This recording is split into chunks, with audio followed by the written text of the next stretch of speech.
بسم اللہ الرحمن الرحیم۔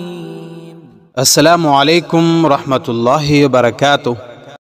حضرت عبداللہ بن مسعود رضی اللہ تعالی عنہ سے روایت ہے، انہوں نے فرمایا رسول اللہ صلی اللہ علیہ وسلم چٹائی پر آرام کرنے کے لیے لیٹے تو اس کے نشان آپ کے جسم مبارک پر ظاہر ہو گئے۔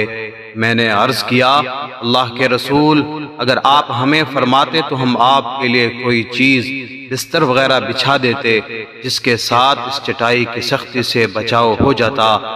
رسول اللہ صلی اللہ علیہ وسلم نے فرمایا میرا دنیا سے کیا تعلق، میری اور دنیا کی مثال تو ایسے ہے جیسے کوئی سوار مسافر سائے کے لیے درخت کے نیچے ٹھہرا پھر اسے چھوڑ کر روانہ ہو گیا۔